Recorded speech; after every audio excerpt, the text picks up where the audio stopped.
Did you know that white-collar crimes account for losses that are 20 times greater than those caused by street crimes each year? That's a lot to take in, right? Let's take a closer look at the intricate and often shadowy world of financial frauds, a world where deception is the name of the game. Are you ready? Let's embark on this journey. Our first stop takes us back in time to the roaring 20s, era of jazz, flappers, and as it turns out, one of the most infamous financial fraudsters in history. Meet Charles Ponzi, an Italian immigrant with a cunning mind and a flair for persuasion. Ponzi hatched a scheme that promised investors sky-high returns on investments in international mail coupons, a seemingly harmless venture that the promise of wealth and success. His charisma and persuasive skills led thousands to invest their hard-earned money in his venture. His operation seemed infallible, a golden goose laying eggs of pure profit. But, as we know, if something seems too good to be true, probably isn't. The Ponzi empire was built on a house of cards, a precarious balance that was destined to collapse. And collapse it did, leaving investors in financial ruin. The fallout was devastating, costing a whopping $5 million. That was an astronomical sum in those days, a massive fortune lost to the whims of one man's greed. Now, Ponzi's name is synonymous with any scam that pays early investors with funds from later ones. Fast forward to the 70s, a time of change, of revolution and innovation. Among the sea of faces navigating this dynamic decade, there was one man who stood out from the crowd. Enter Robert Vesco, a businessman with an approach as unconventional as the times. He was an individual whose charisma and confidence were as compelling as they were infectious. With his magnetic charm, he drew in the elite of the investment world, promising them a future filled with prosperity and growth. Vesco, however, was not in it for the charitable deeds. Instead, he was orchestrating a plot on an unprecedented scale, a plot that would cement his name in the annals of deception and deceit. He managed to swindle a staggering $200 million from the unsuspecting investors of Investors Overseas Services. This wasn't a simple case of fraud. This was a masterclass in manipulation, a game of trust exploited, and the art of the long con played to perfection.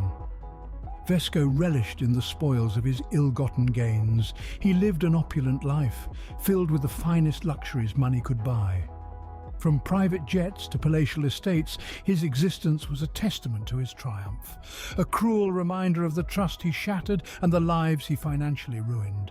Yet, Vesco was never held accountable for his actions. He lived the high life until his death in 2007, never seeing a day in jail. 2 decades later, the 90s saw the emergence of Alan Stanford, a Texan who would soon run one of the largest Ponzi schemes in history. With the turn of this decade, the financial world was evolving rapidly, and new players were stepping onto the stage. Among them was Alan Stanford, a man of ambition and audacity, who was born and raised in the land of opportunities, Texas. Stanford had a keen eye for investment opportunities and possessed an uncanny ability to persuade. He used these skills to establish Stanford International Bank, an institution that would soon become the epicenter of fraudulent operations.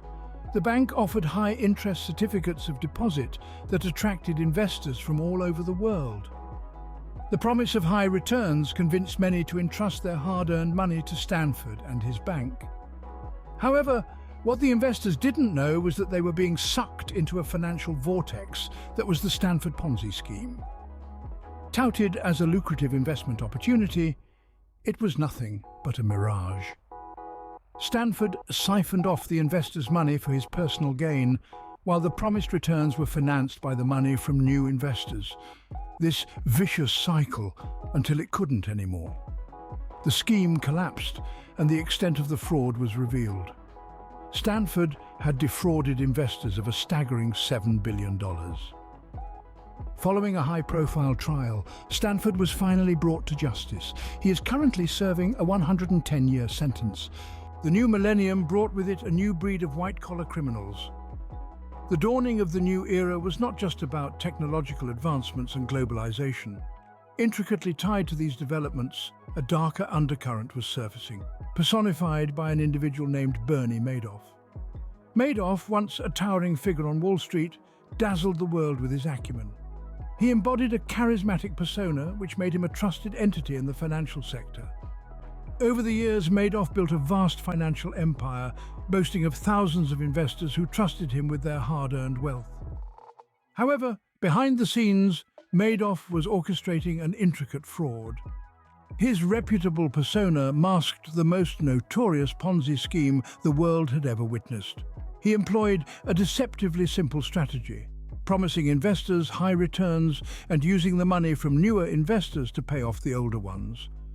This Ponzi pyramid, however, was destined to crumble. In 2008, Bernie Madoff confessed to running this elaborate scam that had been in operation for years, unbeknownst to his clients and the wider financial community. He had masterminded a scheme that investors out of an estimated $65 billion. The shockwaves of his confession rippled across the globe, leaving a trail of financial ruin and shattered trust. Madoff's crime, a stark reminder of the devastating potential of unchecked greed and manipulation, remains the largest financial fraud in US history. Following closely on Madoff's heels was Tom Petters, a Minnesota businessman who defrauded investors of $3.65 billion in a Ponzi scheme involving the sale of consumer electronics to big-box retailers. Petters, a name synonymous with scandal, was quite the influential figure in Minnesota's business circles, having his fingers in a multitude of pies. The saga begins with Petters setting his sights on the sale of consumer electronics. The big-box retailers, who were the unwitting pawns in this elaborate game, were the facilitators of the transactions. The goods, mainly comprising consumer electronics, were to be sold off to these retailers. Petters had assured his investors that he had strong connections with these retail giants, a statement that would later prove to be his undoing. He promised them sky-high returns, which is a classic characteristic of Ponzi schemes. The amount of money involved in this scam is staggering, $3.65 billion. This was not a small-time operation. It was a carefully orchestrated scam that shattered the trust of his investors and left them financially ruined. The scale and audacity of Petters' operation were unlike anything seen before in the history of white-collar crime. The downfall was inevitable. The law finally caught up with Petters, and the court meted out its judgment. The sentence was a reflection of the magnitude of his crimes. Petters is serving a 50-year sentence. In 2012, Kweku Adebole, a trader at UBS, caused a loss of $2 billion due to unauthorized trading, marking the largest loss in British banking history. The impact of this event sent shockwaves across the financial world, making headlines globally. Adebole was a relatively unknown figure before these events, but his actions suddenly propelled him into the international spotlight. Adebole worked as a trader at UBS, a prominent Swiss multinational investment bank. It was here, within the high-stakes environment of the trading floor, that he made a series of unauthorized trades. These trades, which were beyond his risk limits, ultimately resulted in a staggering loss of $2 billion. The scale of this loss was unprecedented, setting a new unwelcome record in British banking history. The fallout was swift and severe. Adebole was immediately apprehended by authorities and put on trial. The court proceedings were widely covered by the media, further drawing attention to the extent of the financial disaster. Found guilty, Adebole handed a 7-year sentence, a stern message to the banking industry about the consequences of such reckless behaviors. However, Adebole did not serve the full extent of his sentence. After serving half of his 7-year term, he was released from prison. But his troubles did not end there. In 2018, Adebole was deported back to his native Ghana. The legacy of his actions continues to linger, even as the man himself has faded from the headlines. Adebole served half of his 7-year sentence and was deported to Ghana in 2018. In 2013, merely a year after the inception of his dreams, Jia Yueting, a man who once held the hopes of taking the tech world by storm, found himself standing on the precipice of a financial abyss.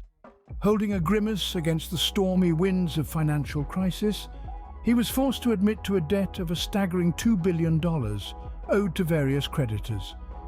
The enormity of this sum was primarily a result of his tech startup, Lico, which unfortunately failed to take off as projected.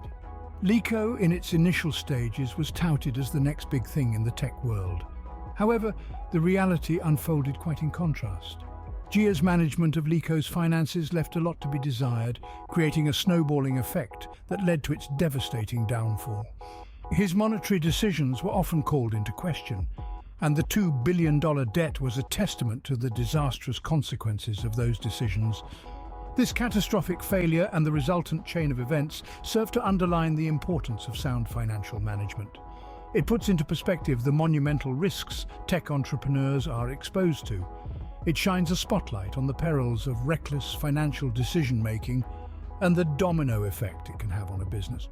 With the story of Jia Yueting, we are reminded that every decision, especially financial ones, should be cautiously calculated and thought through, as each one has the potential to steer the company's future towards prosperity or doom. The saga of Jia's failed tech startup LeetCo becomes a cautionary tale for tech entrepreneurs everywhere.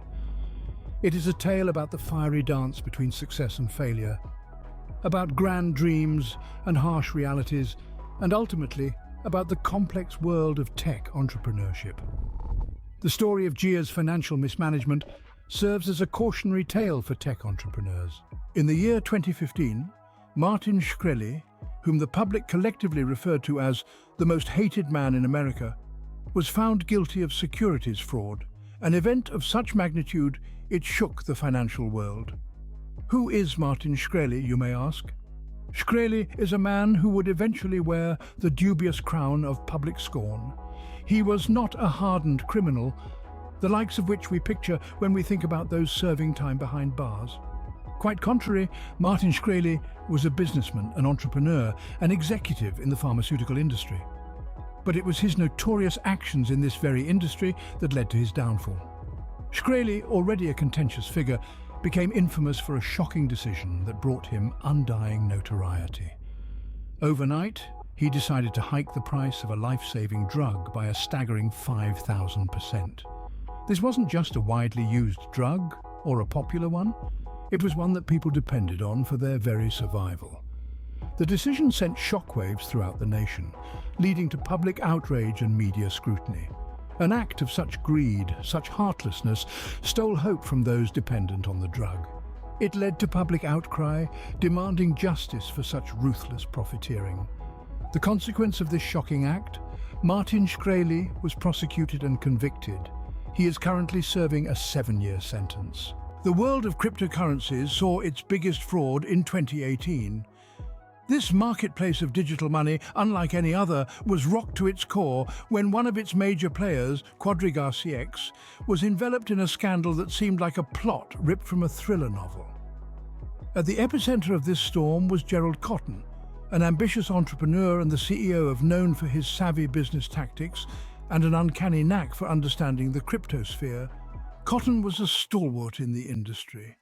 However, fate played a cruel twist when Cotton died quite abruptly, leaving behind an enigma that would send shockwaves rippling through the online world. The unexpected incident caused an uproar because Cotton allegedly carried to his grave the exclusive passwords to digital wallets. These were not any ordinary wallets.